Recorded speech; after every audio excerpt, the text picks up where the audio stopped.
And welcome back to the Delaware Boys Dynasty Football Podcast. Top left, top right. Hosts, we're back. Deli, you're smiling. I'm glad to see you, brother. It's been a while. AJ, welcome back. Glad to be back. It's been a couple weeks, man. And I'm gonna take most of the blame. Busy schedules, things like that. But we're back making content as always. Before we get started, a couple of my good buddies here are fathers. So I just want to say happy Father's Day to everybody that listens. AJ, happy Father's Day. Happy Father's Day to you as well. Frankie, I know you're not here. Happy Father's Day. Also, Jared in our league, happy Father's Day as well. And so two new fathers that we have, they'll be joining the father crew. CJ, Cody, happy Father's Day, boys. It's an awesome Welcome to time. the crew. Yeah, welcome to the crew, baby. It's an awesome time, man. Being a father, there's nothing like it. Deli, anything you want to say to the people? Happy Father's Day, Papa Odell. You know what I mean? Happy Father's Day to all the fathers, especially Papa Odell. Respect to all you guys. I couldn't do it. Well, I'm avoiding fatherhood as long as I possibly can. So You'll be there one day. You'll be there one day, bro. Yeah, I know. Then we'll be shouting you out. Yes, sir. Deli, it's your pick, man. We're here and we have landed on the AFC North. Like I said, one of my favorite divisions to talk about. And I'm gonna jump right into it. We're gonna get this out of the way early. I think if Deshaun Watson is playing, I think it's a just as valuable division as the AFC West. This division is loaded across all fronts. QBs, wide receivers, running backs, and tight ends. So I'm gonna jump into it, man. We didn't want to spend a whole lot of time on it. The implications have gotten more serious since the last time we talked about Deshaun Watson. The case files was at 22, I believe, when we last talked. We're at 26 now. And I'm not going to cover anything legally, but I'm going to just assume Deshaun Watson is not playing in 2022. Fair enough, boys. I think that's fair. I'd be shocked if he's on the field. Yeah. I before this, I said 6 to 8 games, which the 8 game would have put him back at week 10. But with all this going on, no, he's not playing in 2022. Yeah, the fact that he might have had a case if nothing else popped up. He's got 4 more added on. He'll be gone for a whole season until this whole thing works out. I think minimum. Play it safe. I agree. I do want to say go for longer, which is it might make an example out of him. Yeah. It might Ray Rice him at the quarterback position. Not Ray Rice. Yeah, but I really don't want to touch this much longer. But seriously, nothing like this has ever happened ever in the NFL. This big ever. So we'll see what happens. And I do want to say they did do Baker Mayfield dirty. I think Jacoby Brissett will start for the Cleveland Browns. They're going to Cleveland Brown in anytime they can. I don't think Baker Mayfield plays a single snap for the Cleveland Browns this year. They did him very dirty. But we're going to jump into it. One of the best running back combinations in the league. Chubb, Kareem Hunt. Year older. Kareem Hunt missed games with injury last year. Same with Chubb. It's inevitable at the running back position. It's hard to stay healthy. But if you have Nick Chubb on your roster, I think you're set. I'm not drafting him as a running back 1 anymore. I feel comfortable with him as my running back 2. You got to force in some games missed. The last 3 years, he's missed at least 2 to 4 games every season. Nick Chubb is touchdown or bust. AJ will tell you he's always going to get 80 yards in a game. He runs hard, but if he's not scoring touchdowns, he's not winning you weeks. But so I'll let you guys talk a little bit on the Chubb Kareem Hunt combination. I love the combination personally. I think Nick Chubb's the best running back in football as far as running the ball. I don't think there's a better running back at it in the game. I mean, Kareem Hunt complements him well, but like you said, he's touchdown or bust. He's going to get you 80 yards every week. But 8 points, if that's all he's getting, because he's not getting catches, 8 points, I could have got that from anybody else on my bench, hopefully. So if you're not getting a touchdown, more than likely you're scrambling for a win that week because you're relying on him as an RB1. In a good scenario, you have him as an RB2. Most cases, he's probably going to be a running back 1 unless you do a startup right now. But that's all I got for the Chubb Hunt combo. I think they're only the best combos because they complement each other so well. And like you said already, it's just like Chubb does not catch the ball basically ever. So you're pretty much depending on him to get a touchdown. You're going to have games where he runs for like 78 yards and you get 7.8 points on your team, which isn't great. And then you got Hunt, who's not really going to be rushing the ball like that, but he's getting like 4 or 5 catches a game. I don't know. I kind of tend to avoid both of them in my history, to be honest with you, but that's just me. I will tell you, Nick Chubb in his 4 years has went double-digit scores twice in the 4 years. It's not a bad way to look at it. He's reliable when it comes to putting the ball in the end zone. But for him to be a running back one, he has to have a Derrick Henry type season. And they're different running backs. Derrick Henry's a freak. You know what I mean? We haven't covered the AFC South, so I'm not going to jump into it like that. But the volume isn't there for Nick Chubb. That's what it comes down to. I never understood it, especially last year when Kareem Hunt was out. Why wouldn't Chubb touch the ball more? I would have to ask Kevin Stefanski that, but it doesn't make sense to me. But without Deshaun Watson, respectfully, the newly acquired Amari Cooper, how do you feel about him? Does he stay as a back end wide receiver too with Brissett playing QB? Like, are you avoiding him in general? What are you guys doing with him? I don't really like to move to Cleveland anyway. I've always thought that Cleveland's kind of like a graveyard for good receivers, to be honest. And now that Watson's not going to play this season, well, more than likely not going to play this season, I don't even know if it's worth the wait for a whole season. I'm not buying. If I have him, I'll probably hold him. But yeah, that's probably the only scenario. I'm not going to actively go out and seek Amari Cooper. Yeah, I don't have any shares of the Cleveland offense outside of a Watson Baker stack on bench behind. Luckily, I have 2 other good quarterbacks starting, but other than that, I have no skill position players on that team. And like Deli said, I'm not actively seeking them out as well. I'm avoiding them. If I'm getting them, it's a throw-in. I'm not pursuing anybody on that offense. It's kind of a team that I'm just going to stay away from right now. Yeah. So we talk about that. They draft David Bell in the 3rd round. You got Anthony Schwartz. You got Donovan Peoples-Jones. A nice new contract for a tight end, David Njoku. Does that show that they want to get him involved? When he came out of Miami, he was a phenomenal athlete. He was a beast of a tight end. Do you guys see a career resurgence possibly for David Njoku if Watson plays football again? Like, do you like that combination? I don't think it changes anything. I mean, you see tight ends like Jono Smith and Hunter Henry getting big contracts every year. It's kind of more of the same. Tight ends getting paid more. It looks a little bit inflated nowadays, so I'm not really too much.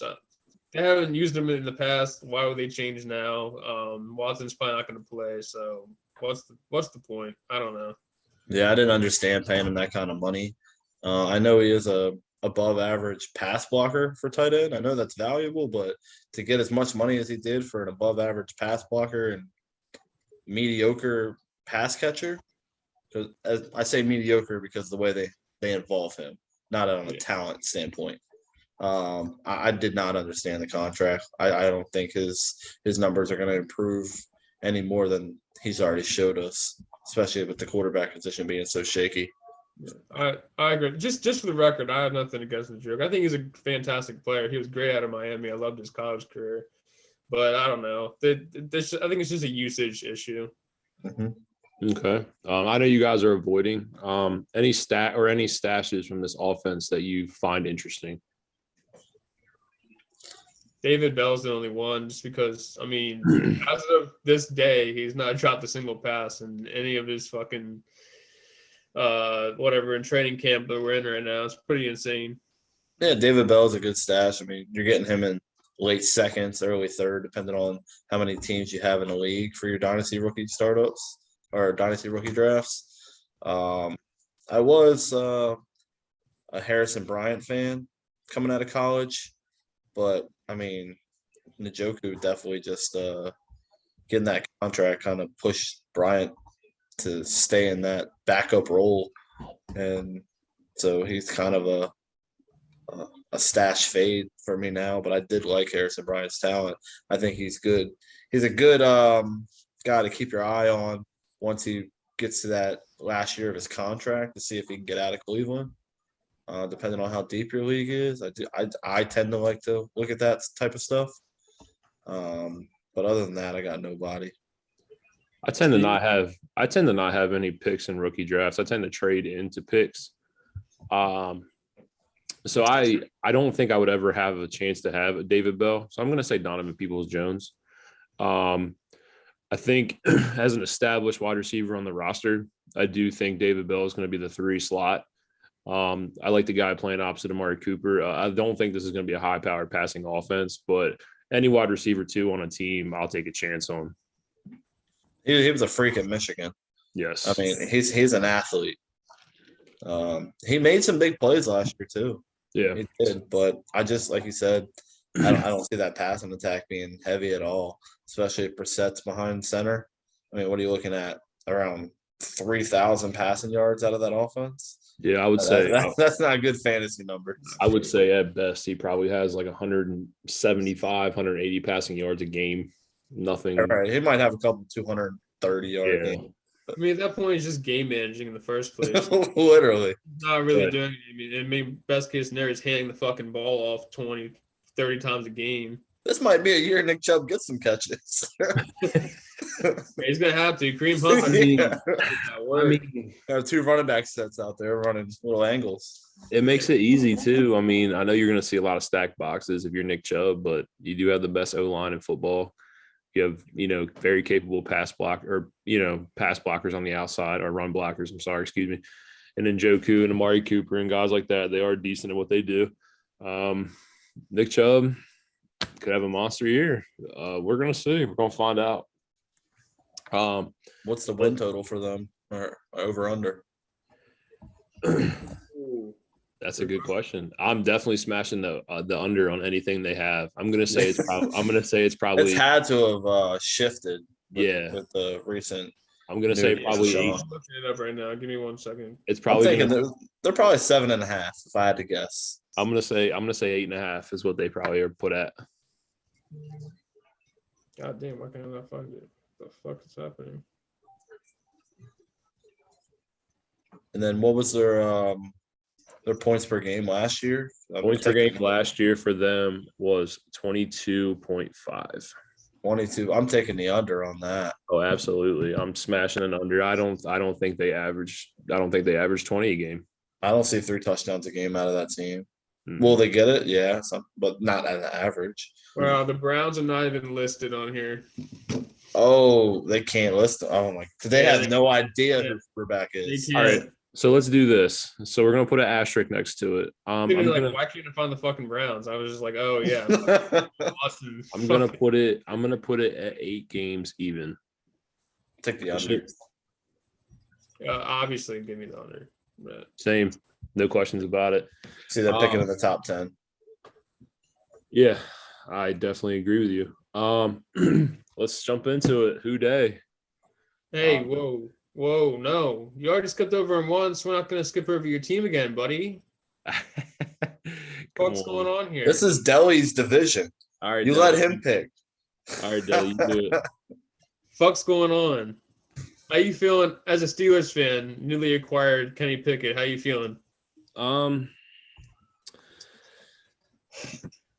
See, it's hard to have this conversation with you when we're in the first off season without a Hall of Famer. AJ can tell you the same thing. He's been blessed to have Brady play for the Bucks for a few years. He brought him a title. Any transition from a Hall of Fame QB is hard. The Steelers coaching staff obviously saw something they liked in Pickett. Some red flags when it comes to it, not going to lie to you, 5th-year senior type things. Most first-round QBs, most, franchise-type guys don't go pick 20 overall. Lamar Jackson, nobody thought Lamar was going to be Lamar. But here we are today. I hold out hope. I like Kenny Pickett's game. The 2 gloves thing does, give me a little of a red flag when it comes to QB evaluation. But I'm just going to let the kid play, man. I'm going to see what we have. I think we're in a weird flux. More money is put towards the defense instead of the offense. I do think we have a very well balanced offensive unit if we have a QB that can use it well. But I think this is a year where you're going to see Mike Tomlin possibly push for his first losing season in the NFL. Yeah. I touched on yourself, but like even with Pickett being drafted, do you think he even plays year one? Or do you think Mitch takes over? I think the smart thing to do, yeah. if you lose out the gate, and I mean our schedule is not easy out the gate. In the first 7 weeks, we play Cincinnati, we play the Browns. We do not have the Ravens till the back half, but we do get the Chargers. We get Aaron Rodgers in Green Bay. It's not easy. We got a tough task. I don't play Kenny Pickett at all this season, no matter what. I don't think you put him to the fire, especially when we have a top 10 strength of schedule. I don't do it.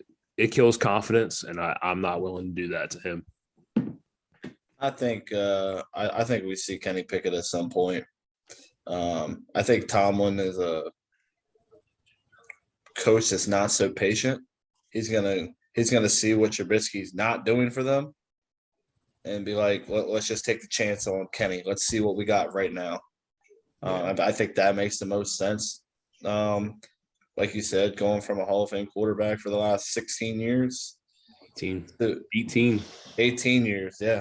So, I mean, that's a big change. I mean, New England, you just seen what New England went through with Tom Brady. And, I mean, they put Mac Jones out there after Cam Newton wasn't cutting it.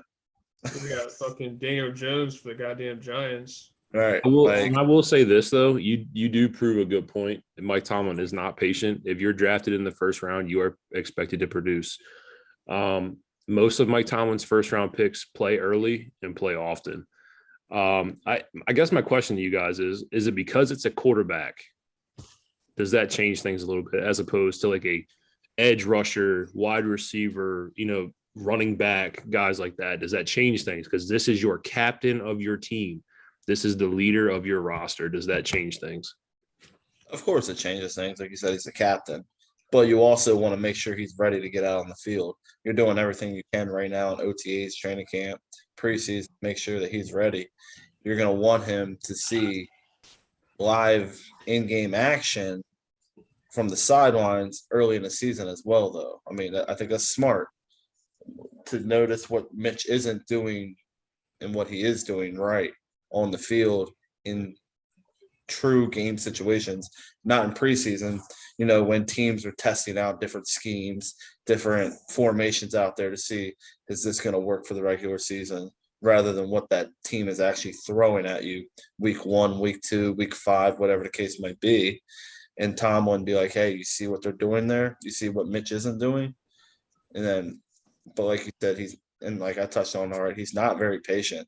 He's going to play. He's going to expect you to produce. He's never had a losing season. This is all new territory for him. He's never not had Big Ben as a starting quarterback week 1. This is brand new for Tomlin. Right. And there has been a lot of talk in recent years that Tomlin's got to go. He's underperforming. He's not getting to the championship with these rosters that should have been there since 2010 or 11, whenever they played Green Bay. I mean, this is Pittsburgh Steelers we're talking about. This isn't, the Las Vegas Raiders we're talking about. Like, this is a historic franchise that expects greatness each year. So I think Pickett's going to be on the field at some point, whether it's week 3, it might be week 10 when Pittsburgh, is 3-6. They're like, all right, Pickett, get out there, show us what you got going in the next year. Try to get us to 500 or above 500, whatever the case might be. Yeah. I guess what I was leading up to is like, from a fantasy standpoint, strictly, I would feel more comfortable owning the Steelers wide receivers with Mitch at quarterback than I would with Kenny Pickett. So does that like worry you guys any at all? Because the quarterback changed in like front half again, Mitch, and Mitch has produced wide receiver one numbers with Allen Robinson. He's capable of it, which could put Deontay on the radar this year big time. But I mean, you throw in a rookie quarterback, you don't really know what you're getting. I think the only reason that is because rookie QBs tend to get a very condensed playbook. I don't think they get the full plethora and trust from their coaches to extend the field and do things that actually suits their skill set. Kenny Pickett has a strong arm. Kenny Pickett, his arm he has a NFL caliber arm. He showed at Pittsburgh. Granted, Pittsburgh is Pittsburgh. He showed the ability to read defenses and to make throws when necessary. He didn't show me anything that made huge concerns about him climbing the pocket and things like that. AJ's right. I don't think he sees the field, but Pickett has a shot. And I don't think Deontay should have ever left your radar. Deontay is one of the most skilled wide receivers in the game. I didn't say he left my radar. I say he's moving up. Like, right. Receiver one. Like, I think there's always been doubt around his name for basically no reason. But like, yeah, there's so much doubt around this kid, dude. I don't understand it. Like, he is smooth, gets open. The drops are not a concern. 13 drops in 2020, 4 drops last year. Dude beats any.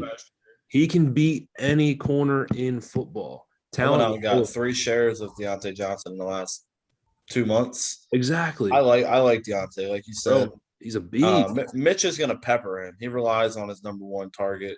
Yeah. I mean, if he gets that chemistry with that certain receiver, he doesn't even really look the other way. That's kind of one of his bad traits that he has for him. He got predictable in Chicago, and teams read it. He'd still go after Allen Robinson, but he was getting picked off going towards Allen Robinson a lot. I do remember that. Most of his interceptions came towards Allen Robinson. Now, that could have been because defenses were just reading it, or if it was just bad QB throws. A little bit of both from Mitch.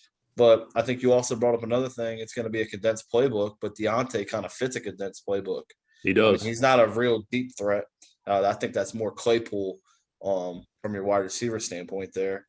But Deontay, I mean, he fits those 10, 15-yard routes, even a couple bubble screens in there. I think he would fit good. I think Freiermuth would be a good condensed playbook option for Pickett. Exactly. I mean, rookie quarterbacks like they're tight ends there. I mean, Freiermuth's young as well, but I mean, there's nobody competing with Freiermuth, so Freiermuth's got to be the guy. They're expecting a lot of things out of him. But like you said, Steven Deontay cannot be a sell. I think he's got to be somebody that you should be targeting regardless of who's behind the helm. Yeah. Now, I will tell you, and we talk about him a lot, I'm buying George Pickens everywhere if possible. And I don't know what you're going to get for Chase Claypool, but sell him. Sell him. Please. Yep. Please sell him because he does not create any separation. And for how big he is, he does not play the ball strong at all. I've never been a fan of a dude that doesn't want to work on his craft. Typical Notre Dame wide receiver. You know what I mean? Like, it is what it is. And we haven't even talked about Najee. I mean, I know Najee, ran for under 4 yards a carry last year, but volume is king, bro. 380 touches last year. I know that's how you get hurt as a running back. I know it is. But going into year 2, I don't have Najee, especially if you're playing redraft, because you're playing redraft in this one league, Deli. So I'm going to talk it from a redraft standpoint for a second. I'm not drafting Najee as a top 5 running back. I have Najee around 7, 8. What you know what I mean? And a lot of his value comes from he had 70 catches with Big Ben last year. I don't know if Mitch dumps the ball off 70 times to Najee next year. You know what I mean? That's a huge number to replicate for value. But I think Najee is going to get enough touches. I think Najee is going to see 350 touches. And I think that's king in fantasy football. You got a lot of wear and tear dating back to Alabama. How do you see more usage than you did last year? What was the number he had? 98%? 97% of our snap share. Yeah, that's stupid. That has to go down. Come on. No running back in today's game is doing that. And he has so much mileage on him already. Not even Henry's doing that. Not even Derrick Henry. Yeah, but I think Derrick Henry, even though the snap share wasn't there, I think Derrick Henry was averaging like 27 touches a game last year through 9 weeks. Oh, Also no, averaging 6. He was also averaging 6 or 7 yards per touch, not 3.9. Okay, excuse me, bro. Excuse me. That's a big difference. It is a huge difference. Like I said, I know Najee looked inefficient last year, but I also blame that on the O-line play. And I I mean, was gonna say, what's the 8? You don't have much youth at the O line, do you? no, we had a couple free agent signings here and there. But I remember, man, our line took a huge hit. You lose Villanueva, Ramon Foster retires, Pouncey retires. I mean, we cut David DeCastro. We lost 4 all A brand new line. Yeah, brand new line in a span of a year and a half. We cut 4 all-pro linemen, 1 retired, 3, cut 3, 1 retired. Do you think with Najee adding weight, he's gonna try to be a lineman? And worst comes to worst, he can just switch sides. He's gonna get 100% snap usage. DJ Watt's got his back. Go help him out. All right, bro. We'll just messing. All right, we're moving on to the Bengals. Now, what's the over under? Oh shit! I got it up. Hold on. Let me just get back. Points per game. What we got? Points per game was Over 21 is- and a half. 21.5. I'm gonna go under that. Yeah, I'm going under as well. 21.5 under. Yeah. And also I'm going the under for the wins too. They're at 7.5. I'm going over. I see literally 7. I see 8. I'm gonna hit over. I'm going I over. see the 8 and 9. I think, dude, we've done this before. We did this with Duck. We finished above 500, bro. True. The strength of schedule is a little different down that stretch. They got defensive pieces to hang in games. Yeah, bro. But they're gonna lose games like 16-12. Yeah, we have a top 5 defense. All right, I'll fucking flip and go to the over. Are you sure, bro? Don't let us sway with you. What's your gut say? Gut says fucking under because I don't know what the fucking quarterback situation is. Hit under. We'll come back in 8 months and see what this looks. Yeah. Like I said, it's going to be a defensive year. We have a top 5 defense. Sure. Yeah. Defenses are going to have to win us games. That's just what it's going to come down to.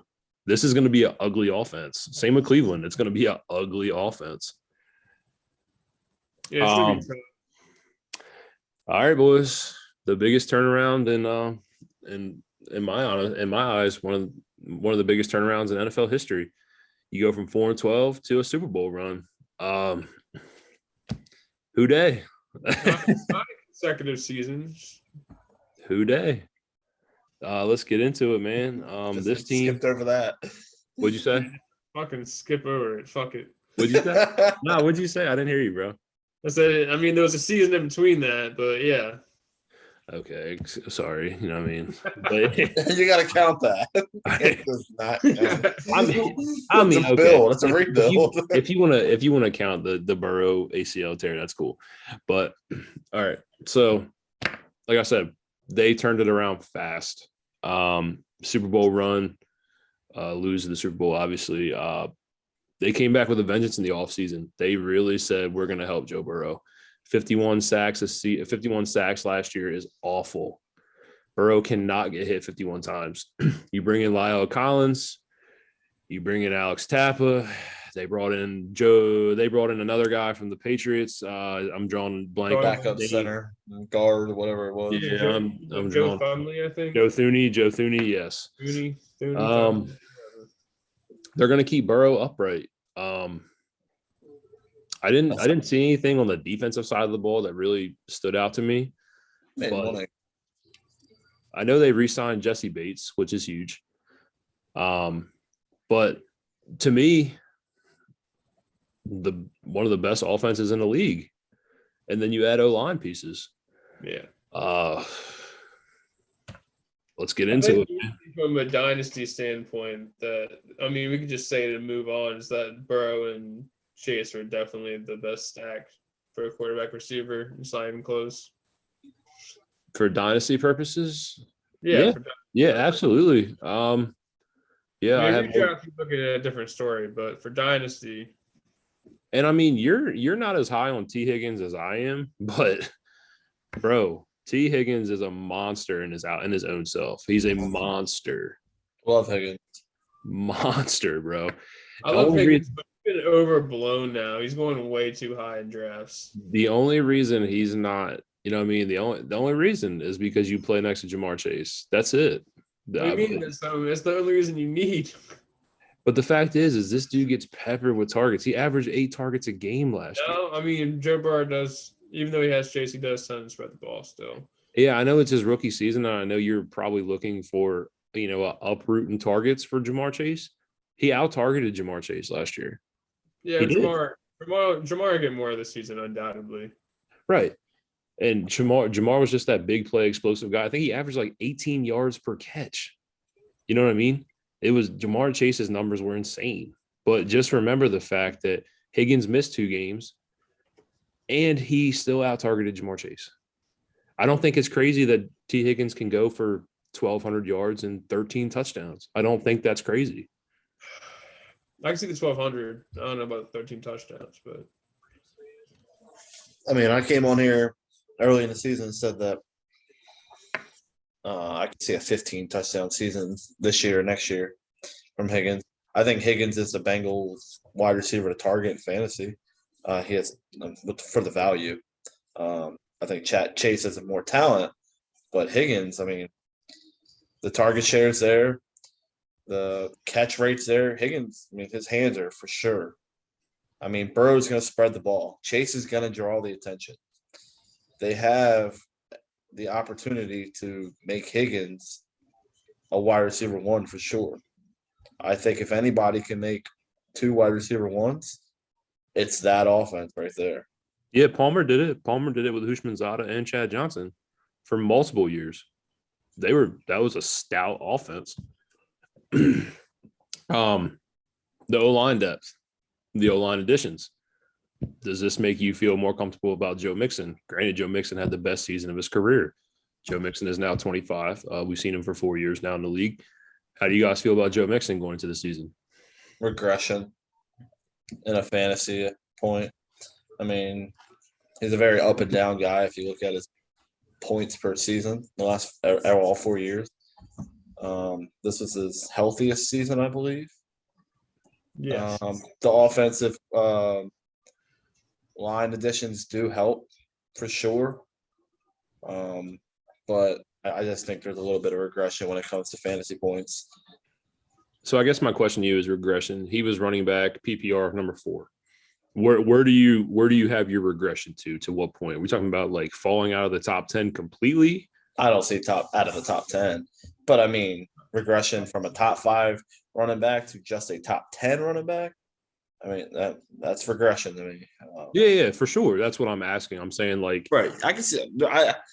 I know it's not much, but I could running back 6, running back 8, somewhere right in that area. Have a few guys take that leap and take over Mixon. I could see that happening. So you're saying like the elite running back 1 just fall into I see all running back 1s are elite to me if you're finishing. I don't call him an elite running back 1. He had a running back 1 season last year. Yes, but that does not make him an elite running back in my opinion. Okay, fair enough. Deli, you have mixed reviews on Mixon at times too. So how do you feel about Mixon? Like you said, it's his best season ever. It's going to be hard to replicate that again, given the offensive line gives him the chance, but every year running backs get older. And like you said, we have Joe Burrow here we're talking about. Like, I wouldn't be surprised if he gets less touches out of the backfield this year with all these guys that they got going. They got rid of Zuma, but they added back Hayden Hurst, who's like a viable tight end. So the targets for the tight end still going to be there. And T. Higgins and Jamar Chase are going to easily get probably 100 to like 120 targets apiece. So I don't know. I love too.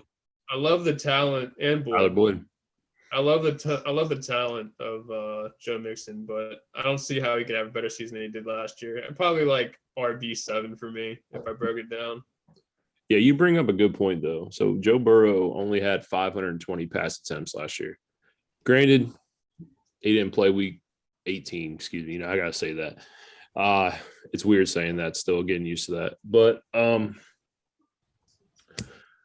that's a little over 32 pass attempts a game. You know what I mean? That's like Lamar Jackson numbers last year. Okay. That's actually relatively low when you're talking about legit QB1s. Do you guys see the passing volume going up? Like, do you see Joe Burrow approaching that 580 to 600 pass mark? Or do you think they're a good enough team to where he won't touch that number? They ran pretty balanced last year, but I think that's part of the game plan with Zach Taylor. We'll see how it goes going forward.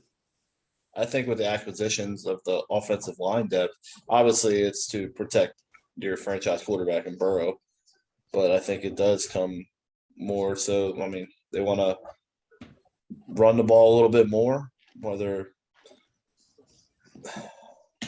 how do I say this? Like you said, they were a very balanced offense last year. It's like, are they going to try to stay that way, or are they going to try to get more aggressive? I don't see them getting more aggressive as far as a passing and try to get to a Dak Prescott level, where they kind of just abandoned the run this year when they were known for running the ball the 3 years previous. I don't see that in Zach Taylor. He was kind of a run heavy guy when he was in LA or St. Louis, whatever it's called then. I don't remember how many years ago he was there. But I don't see him taking a tremendous leap, if anything. Okay, so let's give him 50 more pass attempts. So over under 570 for Joe Burrow. Where would 570 have ranked him in the league last year? I'd have to pull that up, but I want to say where he was at 520, he was outside of the top 10. He's got to be top 10. I don't think so, because you had no. I'm saying like this upcoming year. Oh, okay. I must say, because last year you had Herbert over 600, Pat over 600, Brady, Rodgers had more pass attempts, Dak had more pass attempts, Matt Stafford had more pass attempts. They're all more high octane. Right. That's what I'm saying. 570. Because this is a projection. I don't know what Burrow's exact number is going to be. Let's just say over under. Let's say like 570. Let's say, like I said, Zach Taylor runs a very balanced offense. Let's just say that does he throw the ball 50 more times this year in a 17 game span? For a little bit of perspective, Dak Prescott last year threw for 596, so he'd be right in that range between Dak and Kirk Cousins. I'm gonna go under 570. I'll go over. Kirk Cousins almost touched that, which is kind of depressing to me. So I don't see why Joe Burrow wouldn't. I'm gonna go under as well, but because I own so much of Joe Burrow, I obviously hope for more volume from Burrow. But I'm gonna go under as well. I don't think he cracks. I think he cracks. It stays around 550. I think Taylor stays to his guns. Okay, points per game, boys. Dell, you get the over-unders up. The points per game for Cincinnati comes in at number 9 in the league, 26.3 points per game. I think strength of schedule is going to play a huge role with this team. Last year they made a magical run, but they did have some losses that they shouldn't have lost. I mean, they lost to the Jets. Jesus Christ. I'm going to say they go under the 20. We'll put it at 26.5. I'm going to say under. That seems pretty high. That's pretty good for last year. Yeah, they were 26.3, so I'm gonna round it up to that half number. I'm gonna say under 26.5. That'll be tough. I'll go under. I'll be the guy that says I think they go over. They get another half point. Wins total is at 10. I'm gonna say under because I don't have them as the best team in the division this season. I got under as well. I got them being that Super Bowl run that does not make the playoffs the following year. So this is where I would love to take the push, but that's the fucking pussy thing to do. You faded, bud. What'd you say? Deli.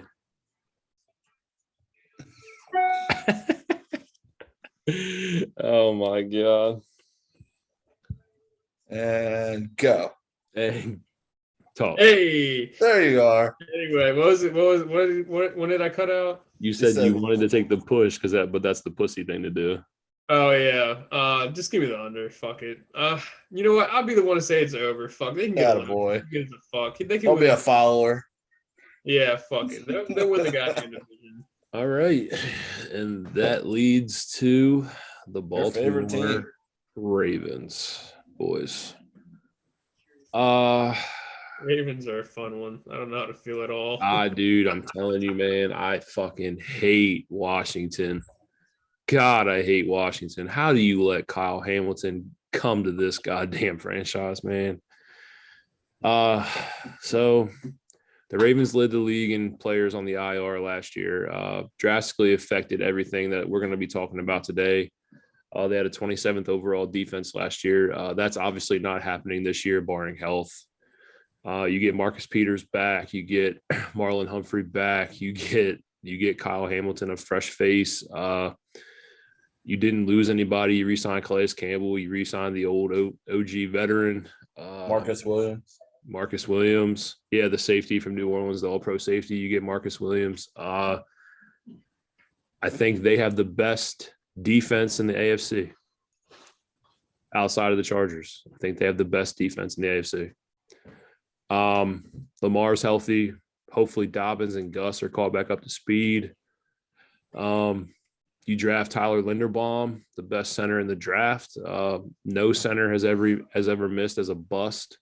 So I expect Linderbaum to come in and be an all-pro, right from the gate. You lose Hollywood, but you drafted Bateman. You like Bateman. Like I said, man, I think this is going to be a bounce back year for the Ravens, man. I don't care where you want to start with it.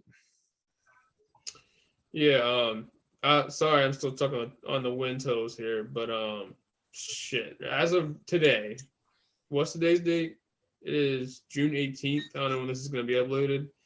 The Ravens are at 9.5, and I'll fucking smash the over on that. Me too. Absolutely. Defense made huge improvements. Everybody's back, and the reason they had the most fucking players on IR, they play a 22-game season because they fucking take preseason so seriously for that stupid record. I think that was the bane of their existence. They lost so many people early on in the season. They're going to be back at full force. Hopefully, they don't kill their players in preseason and training camp this year, and we can see them at full go. I think they're going to be an exciting team this year. Yeah, I do too. Yeah, they're a Super Bowl contender. Yeah. Bloated AFC. Yeah, that says a lot. Every game's going to have to matter for them. They're a team that relies on home field advantage. When you go to Baltimore, they have that advantage. They do. That night game when they wear those purple jerseys, those black jerseys, there's something different about the Baltimore Ravens at home late in the season. Yeah. For a fan that's seen many games inside M&T Bank, I'm going to tell you it's a very hostile environment. They're not nasty fans, but the game gets crazy. Fans are rowdy. They have a good time in Baltimore, no doubt about it. Home field advantage, I can definitely agree with when it comes to that stadium. Like I said, the biggest thing is Lamar's back healthy. It wasn't anything serious, just a high ankle sprain. Nothing that I'm worried about going into the 2022 season. When he's on the field, he's a winner. He's 37-8 in his NFL career. Granted, this is not a fantasy perspective, but to me, he's a top 5, top 6 dynasty piece at his position as well. Whenever he's on the field, he produces. He's an absolute beast. You can critique him as a passer, but the rushing upside he offers you, not many QBs offer that. Yeah, I agree. Wanted to touch on one little thing right quick. They did finish last, so they have a last place schedule as well.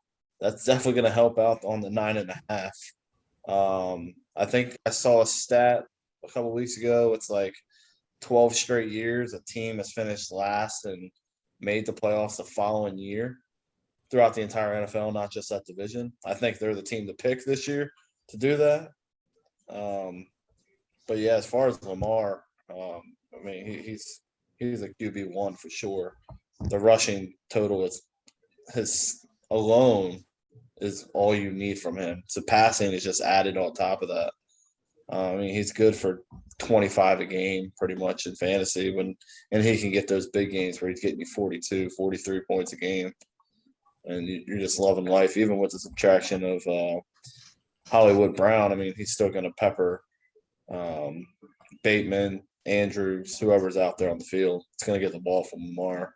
He's going to throw you 250 passing yards a game and run for 80 to 120 a game with two or three touchdowns in there, whether it's on the ground or in the air, with a turnover here and there, though. He was a little turnover heavy in the season last year, which cost him in some fantasy matchups, but overall, he's definitely somebody you want to get on your team.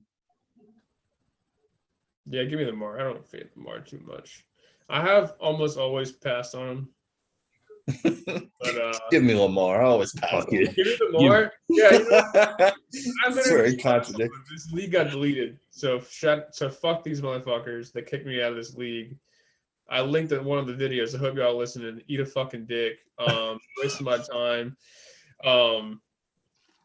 I passed on Lamar, traded down, and got Dak later on. And I don't hate that. Lamar's great and everything. It's just like the longevity of like rushing quarterbacks kind of concerns me a little bit. I mean, you already see a decline in that as the time goes on.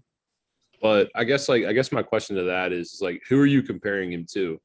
Because Lamar in his career has never taken a big hit. He's very smart when it comes to running on the ground, getting down, not taking that big hit. He's not that Cam Newton type guy that looks to enforce contact after the run and things like that. So, like, are you telling me you don't think Lamar Jackson can do this for 4 to 5 more years? No, I think he's fine as a runner. It's just like scheme. Like I'm not even talking like I'm not saying he's not physically able to rush the ball around. I'm saying statistically his rushing numbers have gone down as time goes on. That's nothing against him or his age or anything. Like it's just legitimately the facts. He's seen like 20 less carries every season since his MVP season. I think that's got to be coaching. I mean, they're like, hey, we need you to pass the ball more. We're getting you these weapons. Let's throw the ball more. But as far as comparing them to somebody, they're different in their own way. But it's kind of like a Michael Vick, where Vick avoided that hit. He always knew when to slide, get out of bounds. But that was after 15 yards down the field, which is nice. I mean, that's 1.5 points right there in fantasy. I don't care what you did, but as long as you give me those points, that's what it comes down to. And I do think overall Lamar is a better passer than Vic was. I mean, I think Vic has a few years under his belt of 60% completion percentage in a season. I think Vic is more explosive. I think Vic liked to extend the field a lot more than Lamar. But they both had their woes when it came to being just a strict passer. But this is the most passing attempts Lamar's had in a game last year. It was 32 a game. I think Greg Roman realizes that. But I do think he realizes his running back room was very, very drained last year. I don't know if Lamar goes over 32 pass attempts a game this year with Dobbins and Gus coming back and a healthy O-line. It's true. That's John Williams.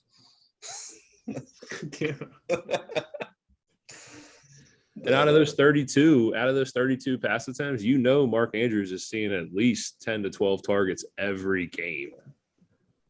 Every game. Mark Andrews. I mean, if Tyreek Hill didn't get traded to Dolphins, we'd be talking about Kittle or Andrews a lot more closely in fantasy. But yeah, I was gonna say he's not the one anymore. It's Kelsey now in redraft. But man, it was close until that trade happened. I guess that brings up an interesting question. Like, how do you feel about Bateman going into year 2? I think Bateman is a dynasty buy. I think so. Yeah, I think he's a good redraft pick this year too. You're not going to draft him as a starter. He's going to be a bench guy. I mean, most redraft leagues have only 2 wide receivers. That I've been associated with. I tend to stay out of redrafts. I'm only at 2, and they're homies that I grew up with that just keep me in the redraft league. But they're typically a 2 wide receiver league. But even if it's a 3 wide receiver league, you might get him as a wide receiver 3. But I think he's a good buy in either league. I mean, who's he competing with for targets at the wide receiver position? Devin Duvernay and James Prochet. Exactly.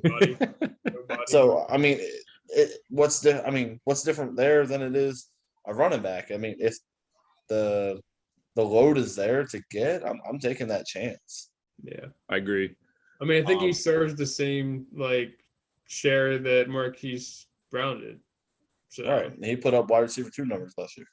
So yeah, I mean, give me with hella drops. Yeah. Bro, all those drops came in one game. The Lions game was one awful. very embarrassing game. All those drops came in one game, bro. That was awful. But also Dynasty, I gotta talk about the running back room. I know they don't offer a high floor when it comes to receiving upside, but this is the number one rushing attack in the league. It's been a year since they both torn their ACLs. I think this is enough time for them to get ready to go in an NFL, for an NFL workload, get ready, get right. By J.K. Dobbins, man. I love J.K. Dobbins as a fantasy running back. Buy in. I don't think there's an offense that offers this much efficiency when it comes to running the football, and offers this much volume. I know Lamar steals some volume from his running backs, but they run the ball 30 plus times every game. They're good at it. Greg Roman is good at it. Buy into a system like that. I think I like J.K. Dobbins. I just don't like the price he's going for right now. They are a run-heavy team, and that's literally why I don't want it. They give the ball to their entire running back field that they have. Gus Edwards gets a lot of carries inside the 15-yard line. That's touchdowns taken away from most people are going to want Dobbins as their RB1. If you can get him for the right price, absolutely. But most people that have Dobbins right now are holding him or selling him at a high price. I don't want to be the guy that goes out and get that. I love Dobbins. I'm on the Dobbins train, and I'll continue to be. Before he got hurt, it was a streak at the end of the season, his rookie season. I think he's in 8 games, he scored all but a touchdown all but one game. And in that other game, he had 120 yards rushing. So, I mean, the production was there before he got injured. So I'm all in. Touchdown in 5 straight games. Deli game skipped. He has 6 and 7 games in that span. He has 6 touchdowns in 5 games, 7 touchdowns in 6 games. Yeah. And like I said, man, when you go back to 2020, he had Mark Ingram in the running back room. Rookies tend to, not come on as strong. He wasn't drafted in the first round. He wasn't necessarily going to see the field early and often like a first round running back would. He was a 3rd round pick, and that's why I'm buying in, man. Late in the season, they realized what they had. This kid's special, man. I'm all in. And I'm all in on them to smash over that 9.5 win share. But let's look at it. I forgot what it was. They were the number 17 offense in the league last year, 22.8 points per game. Give me the over. And I think that's very easy. Yeah, I'll take the over on that. Yeah, take the over. If Justin Tucker as your kicker, you got to, right? Man, why the hell you want to talk about Justin Tucker, man? That's the fucking GOAT. Put respect on his name. I hate that bitch. I hate that bitch. I'll tell you one thing. I'm going to a Bengals-Ravens game, and I want to see Justin Tucker kick a 60-yard field goal. That's all I want to see. Bro, man, I've seen way too many games in the bank where he it's 55 plus, no matter what side of the field he's on, he's automatic. I hate Justin Tucker, bro. He's too good, bro. I hate him, man. But to each their own. I saw an interesting stat the other day. I'm going to lead it into it because we're talking about the NFC North next. Aaron Rodgers, 23.9 points per game with Devontae Adams in his career, 23.3 without Devontae Adams, like I told you guys. If you have Aaron Rodgers, do not be afraid to start Aaron Rodgers. I'm going to leave it at that because we are covering the NFC North next. It's one of the fucking greatest quarterbacks ever. The fuck you talking about? Yeah, It's just like Patrick Mahomes, but no Tyreek Hill. I see people Still going to put up numbers. Yeah, I see all these people online that I follow when it comes to the fantasy football community. Bro, Aaron Rodgers isn't a QB1 without Devontae Adams. Stop it.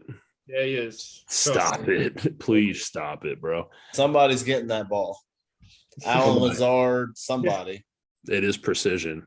He is a maestro when it comes to leading the offense. If But he has so to my- add 5 plays per drive this year, he will do it.